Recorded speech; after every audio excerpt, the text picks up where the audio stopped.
अस्सलाम वालेकुम स्टूडेंट्स, मैं हूं मीरा आलम और आप देख रहे हैं मेरा YouTube channel biology with me.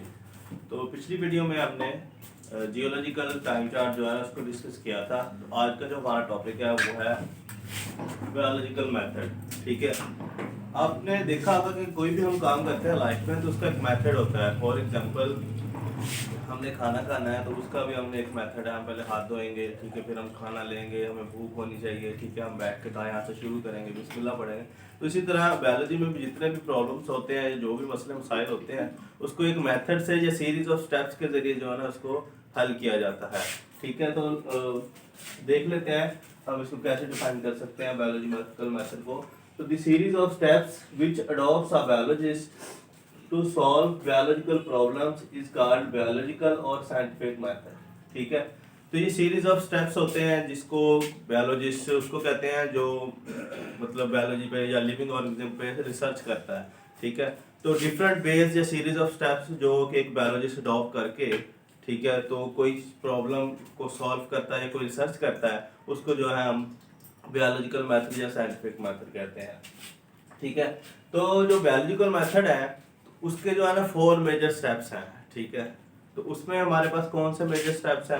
तो उसमें सबसे पहले हमारे पास आती है ऑब्जर्वेशन। ठीक है, उसके बाद हमारे पास आती है हाइपोथेसिस। ठीक है, उसके बाद हमारे पास आती है थ्योरी और लास्ट में आता है हमारे पास साइंटिफिक लॉ।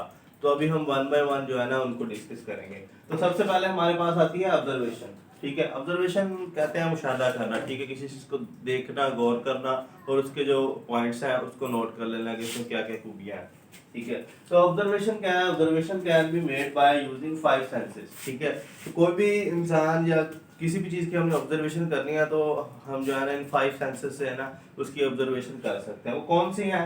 विजन। ठीक है, सबसे पहले हम उसको देख के विजन करते हैं कि इसकी शेप कैसी है, ठीक है, ये दिखने में कैसा है, इसकी बेस कैसी है। उसके बाद है हेयरिंग। ठीक है, हम सुन के भी कर सकते हैं, अगर उसका कोई साउंड है, ठीक है, तो हम उसको सुन भी सकते हैं कि ये किस तरह की आवाज इसकी है। ठीक है, थर्ड में हमारे पास है स्मेल। ठीक है, तो हम उसको स्मेल भी कर सकते हैं कि जिस तरह का फ्लावर है तो वो सेंटेड है, नॉन सेंटेड है, तो उसको हम उसकी स्मेल करके इसको पता चला सकते हैं। इसके अलावा टेस्ट हमारे पास। ठीक है, हम टेस्ट करके भी जो है ना कोई चीज चेक कर सकते हैं, कोई चीज खाने में अच्छी है, बुरी है, ठीक है, या उसका टेस्ट कैसा है, बिटर टेस्ट है। ठीक है, और लास्ट में हमारे पास है टच। ठीक है, तो टच करके हम उसकी सरफेस का पता चलाते हैं कि आया उसकी सरफेस प्लेन है, रफ है। ठीक है, तो फॉर एग्जांपल ये हमारे पास एक पॉइंटर है। ठीक है, फर्स्ट ऑफ ऑल हमने इसको देखा, ठीक है, हमने ऑब्जर्व किया कि ये सिलेंड्रिकल शेप है, ठीक है, एक रॉड लाइक स्ट्रक्चर है। ठीक है, बाद में हमने इसको स्मेल किया तो हमने देखा जो इसकी इंक है, ठीक है, वो जो है उसमें से स्मेल आ रही है। ठीक है, इसके अलावा मैंने इसको जब टच किया, ठीक है, तो इसका मुझे पता चलेगा जो इसकी सरफेस है वो प्लेन है। ठीक है, तो इस तरह कोई भी चीज होती है उसकी जो है ना ऑब्जर्वेशन जो है ना वो की जाती है। ठीक है, ऑब्जर्वेशन की फिर आगे टाइप्स हैं। ठीक है, एक को हम कहते हैं क्वालिटेटिव, दूसरी को कहते हैं क्वांटिटेटिव। ठीक है, क्वालिटेटिव है उसको हम जो है ना मेजर नहीं कर सकते। ठीक है, it can not be measured. ठीक है, उसमें एग्जांपल कौन सी हैं? एग्जांपल हमारे पास स्मेल, टेस्ट, टेक्सचर, कलर वगैरह। हमने एक फूल लिया, उसको हमने स्मेल किया, ठीक है, और मैं कहता हूँ जो उसकी जो स्मेल है वो बहुत अच्छी है। ठीक है, कितनी अच्छी है हमारे पास वो नापने का कोई पैमाना नहीं है। ठीक है, कोई इंस्ट्रूमेंट नहीं है हम नाप सकें वो स्मेल जो है कितनी अच्छी है। ठीक है, हो सकता है दूसरे बंदे को बिल्कुल भी पसंद ना हो। इसी तरह टेस्ट है, हमने कोई चीज खाई है, चेक की है, ठीक है, एक बंदा कहता है जी बहुत अच्छी है, ठीक है, दूसरा कहता है कि यार मुझे तो अच्छी नहीं लगी। ठीक है, तो ये टेस्ट का, स्मेल का कोई पैमाना नहीं होता, इसको हम मेजर नहीं कर सकते, बस ये कहते हैं कि यार ये बहुत अच्छी है। ठीक है, तो जो ऑब्जर्वेशन जो है ना क्वालिटेटिव ऑब्जर्वेशन है वो हम मेजर नहीं कर सकते, उसको बस गुड बैड इस तरह का हम जो है ना टैकल देते हैं। सेकंड हमारे पास है क्वांटिटेटिव। ठीक है, क्वांटिटेटिव आपको जारी बात है कि क्वांटिटी से निकला है। ठीक है, तो क्वांटिटी कहते हैं नंबर्स को। ठीक है, तो जो क्वांटिटेटिव ऑब्जर्वेशन है it can be measured and accurate in the form of numbers. ठीक है, इसको हम किसी इंस्ट्रूमेंट के जरिए से जो है ना नाप भी सकते हैं और ये एक्यूरेट होती है। ठीक है, अगर इसकी एग्जांपल देखें, हमारे पास है नंबर ऑफ क्रोमोसोम। ठीक है, अब कोई भी ह्यूमन बीइंग है तो उसके जो नंबर ऑफ क्रोमोसोम है वो हमने एक दफा रिसर्च की, काउंट कर लिया, वो अब एक्यूरेट है कि हमारे पास ही 46 क्रोमोसोम एक ह्यूमन बीइंग में होते हैं। ठीक है, तो वो एक्यूरेट भी है और हमने उसको काउंट भी कर लिया है।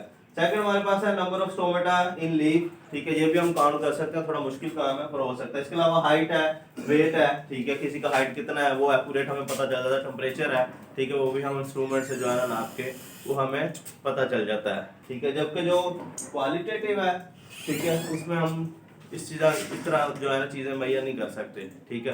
तो वो म्यार होता है कि उसकी क्वालिटी कैसी है, ठीक है। तो ये क्वालिटेटिव है, ये नंबर्स में है, तो हम इसको जो है ना इजीली मुहैया कर सकते हैं, ठीक है। तो ऑब्जर्वेशन के बाद हमारे पास क्या आता है, हाइपोथेसिस, ठीक है। हाइपोथेसिस क्या है कि आपने कोई भी चीज ऑब्जर्वेशन की है, उसको सिंपल वर्ड में हम बताना चाहे तो आपने उसको जो है ना उसको पेपर वर्क कर लिया और पेपर वर्क करके आपने उसका एक कंक्लूजन बना के किसी के सामने पेश कर दिया कि ये मैंने जी पॉइंटर था, मैंने इसको ऑब्जर्व किया है, तो इसके मुझे ये जो 5 पॉइंट या 6 पॉइंट या ना ये मिले हैं, ये सिलेंड्रिकल है, ये स्मेललेस है, ये ब्लैक कलर का है, ठीक है। इस तरह की चीजें आपने जो है ना उसको हाइपोथेसिस कहते हैं। उसको डिफाइन कैसे करना है हाइपोथेसिस को, a tentative, testable and falsifiable statement that explain some observed phenomena, ठीक है।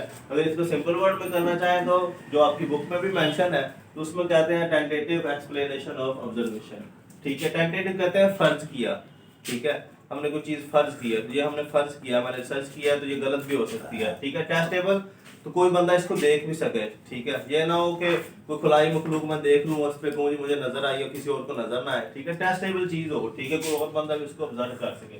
एंड फाल्सिफाइड, ठीक है, फाल्सिफिएबल जो कि गलत भी हो सकती है, ठीक है। Statement that explain some observe phenomena, ठीक है। तो इसको क्या कहते हैं, इसको कहते हैं हाइपोथेसिस, ठीक है। तो इसको दूसरे लफ्जों में ये भी बोल सकते हैं टेंटेटिव एक्सप्लेनेशन ऑफ ऑब्जर्वेशन, यानी कि जो आपने ऑब्जर्व किया है उसको रिटन फॉर्म में आपने दे दिया है फर्ज करके कि ये मेरी जो है ना ऑब्जर्वेशन है, ठीक है। तो उसको क्या कहते हैं हम, उसको हम हाइपोथेसिस कहते हैं। अच्छा जी, हाइपोथेसिस के बाद हाइपोथेसिस को जो है ना उसमें दो तरह की रीजनिंग होती है जो है ना हम हाइपोथेसिस बनाते हैं। एक होती है डिडक्टिव रीजनिंग, सेकंड हमारे पास होती है इंडक्टिव रीजनिंग, ठीक है। जो डिडक्टिव रीजनिंग होती है वो क्या करते हैं, move from general to specific, ठीक है। वो आम से शुरू होती है और खास की तरफ जाती है, ठीक है। For example sparrow is a bird, sorry ये नंबर आगे पीछे हो गया तो मैं इसको, ये फर्स्ट नंबर है, ये सेकंड है, ये थर्ड है, ठीक है। तो हम कहते हैं कि ऑल बर्ड्स हैव विंग्स, ठीक है, ये जनरल है कि तमाम बर्ड जो है उनके जो है ना विंग्स होते हैं, ठीक है। सेकंड पॉइंट हमारे पास है स्पैरो इज अ बर्ड, ठीक है, स्पैरो भी एक परिंदा है। तो वो फिर क्या करते हैं, हम कंक्लूड करते हैं कि स्पैरो हैव अ विंग्स, ठीक है, क्योंकि सब बर्ड्स के विंग्स होते हैं, स्पैरो भी एक बर्ड है, तो वो कंक्लूड कर सकते हैं कि स्पैरो के भी जो है ना वो विंग्स होंगे, ठीक है। अगर दूसरी एग्जांपल जो आपकी बुक में मेंशन है तो वो प्लांट्स के हवाले से है कि ऑल प्लांट्स आर ग्रीन, ठीक है, तो they require light for photosynthesis, ठीक है। तो उससे हम कंक्लूड कर सकते हैं कि कोई प्लांट है, जिस तरह रोज का फ्लावर है या रोज प्लांट है, तो उसको भी फोटोसिंथेसिस के लिए क्या चाहिए, लाइट चाहिए, ठीक है, क्योंकि सबको चाहिए। तो ये भी एक प्लांट है तो इसको भी जो है ना वो लाइट चाहिए। अगर हम इसको डार्क में ग्रो करवाएंगे तो ये फोटोसिंथेसिस नहीं कर सकेगा और ग्लूकोज जो है ना वो नहीं बना सकेगा, ठीक है। सेकंड हमारे पास है इंडक्टिव रीजनिंग, ठीक है। ये क्या करता है, ये क्या होती है, इट मूव्स फ्रॉम, ठीक है, ये किसी खास चीज से शुरू होगी और आम की तरफ जाएगी, ठीक है। कैसे, ये ऊपर वाले एग्जांपल का उलट हो जाएगा, ठीक है। तो उसमें हमारे पास हम जो है ना खास क्या है, स्पैरो एक खास है, ठीक है। हम स्पैरो से शुरू करेंगे कि स्पैरो हैव विंग्स, ठीक है, तो चिड़िया के जो है ना वो पर होते हैं, ठीक है। तो सेकंड जो हमारा पॉइंट है वो है स्पैरो इज अ बर्ड, ठीक है। तो चिड़िया जो है एक परिंदा है, स्पैरो एक बर्ड है, ठीक है। तो उससे हम क्या कंक्लूड करेंगे, उससे हम कंक्लूड करेंगे all birds have a wings, ठीक है। उसके बाद हमारे पैरट है, ईगल है, ठीक है, हॉक है, तो जितने भी हैं तो उससे हम ये कंक्लूड करेंगे कि जितने भी बर्ड्स हैं उन सबके क्या होते हैं, विंग्स होते हैं, ठीक है। तो ये हमारे पास दो तरह के तरीके होते हैं हाइपोथेसिस को जो है ना बनाने के। उसके बाद हमारे पास आती है थ्योरी, ठीक है। थ्योरी किसको कहते हैं, if a hypothesis supported by series of test is called theory, ठीक है। आपने हाइपोथेसिस बनाया, ठीक है, किसी को दे दिया, ठीक है, आगे से मुख्तलिफ साइंटिस्ट बैठे हैं, ठीक है, उन्होंने इसको बार बार टेस्ट किया, ठीक है, उसमें कुछ पॉइंट आपके खिलाफ निकले हैं, कुछ ज्यादा फेवर में निकले हैं, ठीक है। तो वो फिर आपकी जो हाइपोथेसिस है वो किस चीज में कन्वर्ट हो जाएगी, वो थ्योरी में कन्वर्ट हो जाएगी। If a hypothesis supported by series of test, ठीक है, हमने बहुत सारे टेस्ट किए हैं या बहुत सारे लोगों ने ऑब्जर्वेशन की है, ठीक है, उन्होंने भी देखा कि यार आपने जिस तरह बताया था पॉइंटर बिल्कुल ऐसा है, ठीक है, ये सिलेंड्रिकल है, ठीक है, ब्लैक कलर का है, इसकी स्मेल है, ठीक है, वो फिर किस में कन्वर्ट हो जाती है, वो हो जाती है थ्योरी में कन्वर्ट।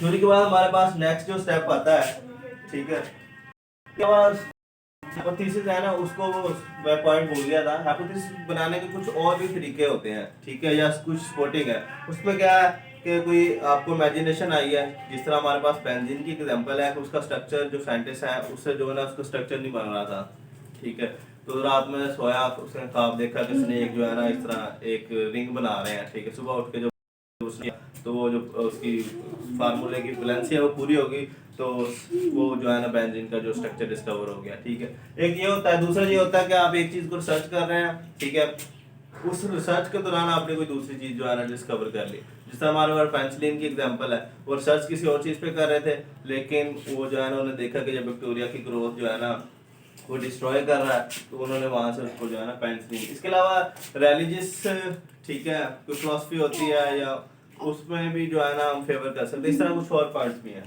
ठीक है।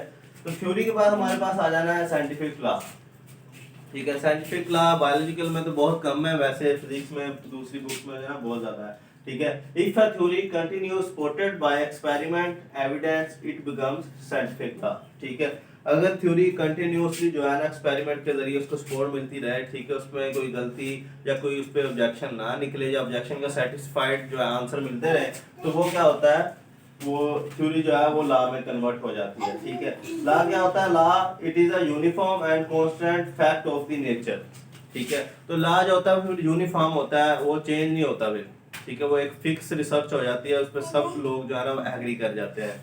अगर एग्जांपल देखें, एग्जांपल हमारे पास है मेंडल्स लॉ है, इसके अलावा हार्डी वैनबर्ग लॉ है, ठीक है, तो बायोलॉजिकल में आपको मैंने पहले बताया कि लॉ जो है ना वो कम ही होते हैं, इसके अलावा रिसर्च होती है वो जितने भी हैं वो इस तरह डिफरेंट स्टेप से होती हुई आखिर में जाकर फाइनल होती है, और फाइनल जब होती है उसको हम जो है ना साइंटिफिक लॉ बोल देते हैं कि अब ये फाइनल है, इस पर सब लोगों ने एग्री किया है, इस पर कोई ऑब्जेक्शन नहीं है। बाद में होता है कि with the passage of time जिस तरह कुछ चीज नई डिस्कवर हुई है, जो माइक्रोस्कोप आ गया उसको ज्यादा करीब से देखा है, तो फिर हम जो है ना उस पर कोई लगा सकता है कि नहीं पहले इस तरह था, अब जो है ना ये चेंज होती है, ये चेंज होती रहती है, ठीक है, तो ये कुछ अरसे के लिए फिक्स हो सकती है, उसके बाद ये चेंज होती रहती है, ठीक है।